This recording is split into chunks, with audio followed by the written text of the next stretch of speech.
Pomemben segment v tem, da vaš hrbet ostane brez bolečin, je kako vi ravnate z vašo hrbtenico čez cel dan. Bodi si v službi, bodi si doma, pri hišnih opravilih. Namreč, jaz temu rečem higiena hrbtenice.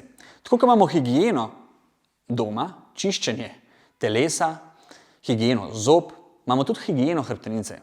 Po domače povedano, cela knjižica, ki ste dobili v roke, je pravzaprav nič drugega kot snažnost, higiena vaše hrbtenice. Učite se, kako skrbeti za svoje telo.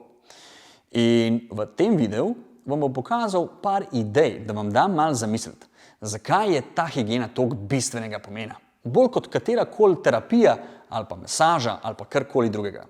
Namreč v 24 urah vi naredite na tisoče različnih malih gibov in premikov. In če vi v teh gibih, doma in v službi, ne ravnate s telesom tako kot mehanske lastnosti, fizike in telesa to zahtevajo, potem boste imeli bolečine in utrujenost. In pogosto to videvam med hišnimi opravili, kot je čiščenje, pometanje, pomivanje, sklanjanje, nošenje in tako naprej.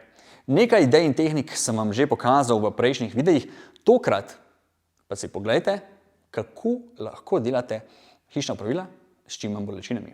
Torej, prvi nasvet. Čim več uporabljajte roke in noge. Torej, ko greste naprej, se sklanjate, pojdite tako, da se sklanjate v kolčnem sklepu. Ko greste naprej in poskušate doseči kakšen kot, ki je malček zoprn, pojdite tako, da se naslonite. Pojdite z nogo nazaj in pojdite v predklon. Se naslonite, če se le da, in poskušate doseči tisti dolg kot tam nekje zadaj spodaj. V primeru, da se rabite sklanjati in biti dlje časa sklonjeni, ni dobro, da imate palico oziroma metlo ali pa cev, ki je zelo kratka. Kajti potem se boste morali stalno sklanjati in biti v tem položaju ves čas. To je obremenjujoče za telo.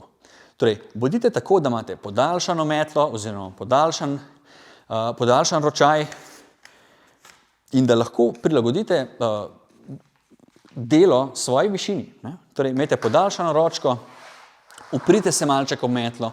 Če se rabite sklanjati, pa veste, da je sklanjanje težava za vas, naučite se stabilizacije. Sklonite se tako, da učvrstite trup, naslonite se z eno roko na nogo. Poglejte, na ta način sem bistveno razbremenil sile v vaši hrbtenici. In tako hrbet ni več sploh tako obremenjen, kot bi sicer bil. Torej, bistveno lažje.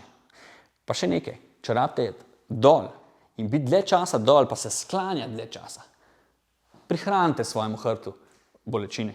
Pojdite dol na kolena, dajte si kakšne ščitnike, dajte si kakšne blazince čez kolena, pa pod kolena, pa pojdite na tla in pa pobrišite te male kotičke tam nekje spodaj, ali pa če rabite dlje časa biti na tleh, na ploščicah. Prav tako vam bojo te nasveti prav prišli, če veliko delate na vrtu in rabite biti na kolenih na vrtu. Idealna rešitev. Torej, zgolj nekaj idej sem vam dal, ampak vi ste tisti, ki si boste te ideje prilagodili za svoj življenjski slog in najdeli praktične rešitve. Vedno jih namreč najdemo. Vsak od vas je poseben, drugačen življenjski slog ima, ampak to, kar kažem, si lahko prilagodite sebi in svojim potrebam.